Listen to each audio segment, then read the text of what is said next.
Merci, Mr. President. Resuming debate, the honourable member for South Okanagan, West Kootenay. Thank you, Mr. Speaker.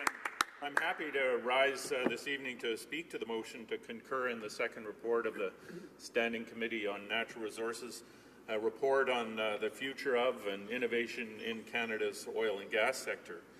And I won't comment on the arcane procedures and strategies in this place that sees us debating a committee report full 2 years after it was tabled in the House. But I'm pleased to be able to take it off the shelf and dust it off and see what's in there, especially in light of more recent events.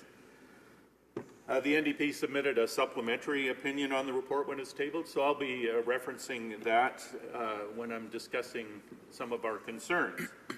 And our first concern was with the scope of the study and the subsequent report. We'd hoped that there would have been a good discussion on the opportunities in other parts of the energy sector, discussion about innovation and job opportunities, investments, and particularly the emerging renewable energy industry.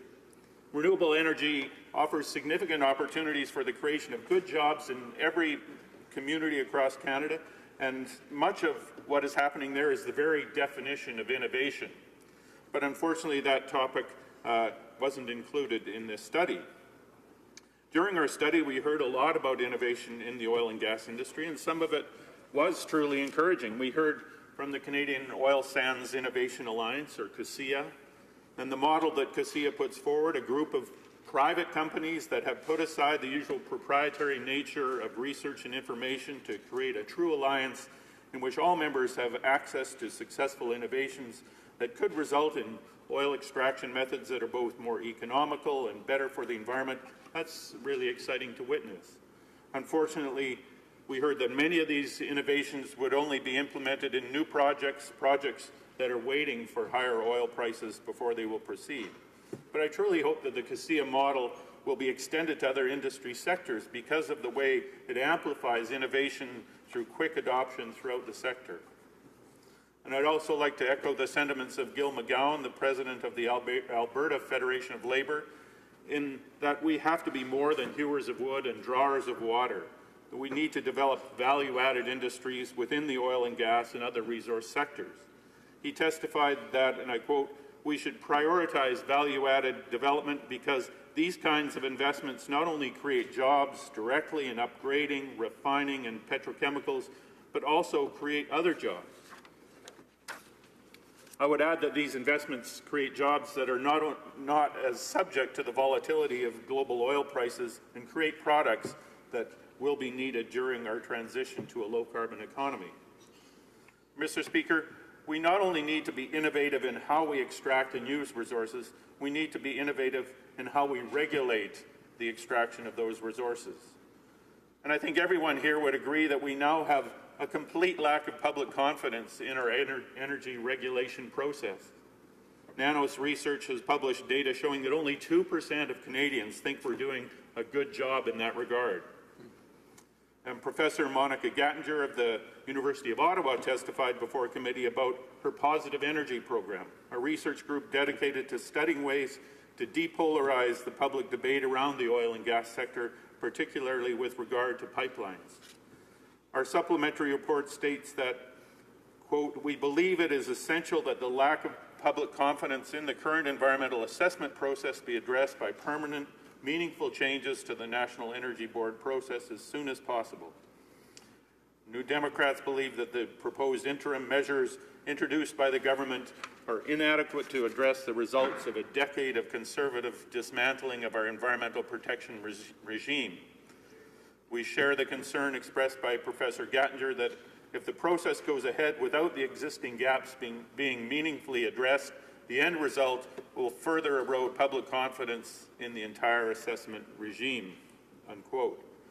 The supplementary report goes on to say, "We are disappointed that the majority report fails to recommend a speedy review of the NEB process, as this has been a clear electoral commitment of the new government. We're disappointed that the newly announced review panel process contains no timeline for actual legislative changes, leaving the Conservatives' inadequate process in place and creating uncertainty for all stakeholders. We recommend that the government move faster to make the necessary permanent changes to the NEB assessment process to restore public confidence and ensure that it is fair, neutral, science-based, and designed to meaningfully engage communities." Unquote. So where are we now, Mr. Speaker? Shortly after this report was tabled in the House, the government granted permission for the Trans Mountain expansion pipeline to proceed. And a few weeks ago, the Federal Court of Appeal quashed those approvals. The court cited two significant failures: that the government failed to consider the environmental impact of the project on coastal marine environment, and that consultations with First Nations were completely inadequate. That government officials that met with First Nations groups were mere note takers, and that mistakenly believed that neither they nor Cabinet had the authority to change the findings of the National Energy Board in the consultation process. So what did they think consultation was about? If they thought that all it was noting down the concerns of First Nations, telling the First Nations they had no power to change anything with regard to the pipeline, that's not consultation. Consultation is listening and then acting on those concerns, trying to make accommodation. And here's what, again, our first supplementary report had to say about First Nations consultation. The government must also act quickly to honour its obligations to a nation-to-nation relationship with Indigenous peoples, including proper consultation and accommodation on all energy projects and the protection of Indigenous rights. During testimony, industry representatives were clear about the importance of fixing the consultation process sooner rather than later. The Government of Canada, as representative of the Crown, is responsible for these duties, and while proponents of the project should be a part of this process, we believe that these responsibilities should not be devolved to proponents to fulfill, as was too often the case under the former Conservative government. The government must take a much larger, hands-on role in creating the environment in which meaningful consultation can take place, unquote. The supplementary report goes on to support Bill C-262 that would ensure that federal legislation would be consistent with the United Nations Declaration on the Rights of Indigenous Peoples. And while we're happy to report that Bill C-262 has passed through the House of Commons, this bill was brought forward by our colleague in the NDP caucus, the member for Abitibi Bay James Nunavik EU. We were disappointed to see that its spirit was not included in Bill C-69, the legislation that would implement changes to environmental assessment and energy regulation in Canada. So here we are, Mr. Speaker, 2 years after this report was tabled. The NDP was criticized back then for our call to redo the Trans Mountain expansion process under a proper system. Critics said it would take too long, maybe another year or two. And here we are 2 years later, and we're back at square one. The decision of the Federal Court of Appeal is a reminder that we have to put in the effort at the start. There are no shortcuts. Now, I mentioned the Nanos research earlier that described how pitifully poor Canadians' confidence in our energy regulation system was, but they did point out that there was a way forward.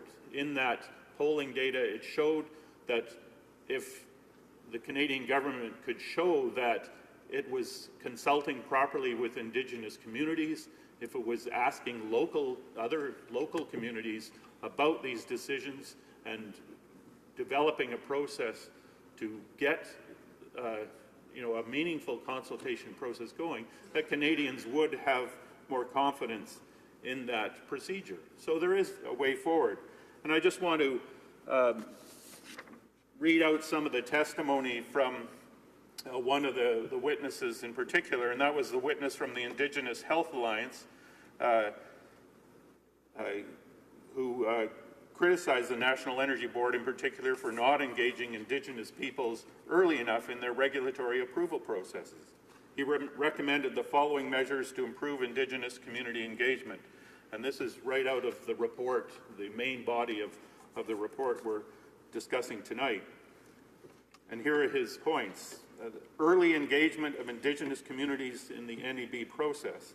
by involving Indigenous communities in the problems, solutions, and implementation strategies of any resource development project at the earliest reasonable opportunity.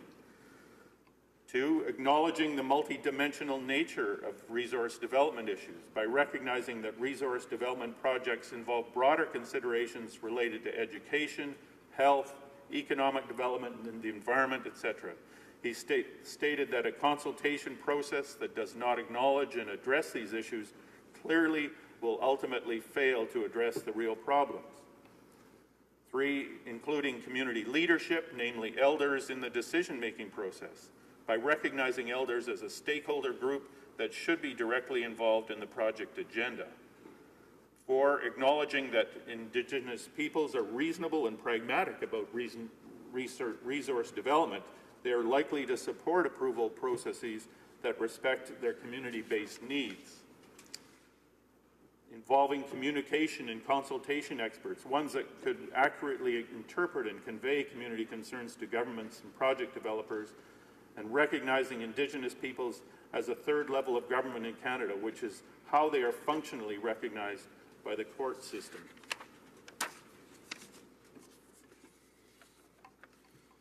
So I'll end, Mr. Speaker, by saying that we have significant natural resources in Canada, and they've always been central to our country's wealth.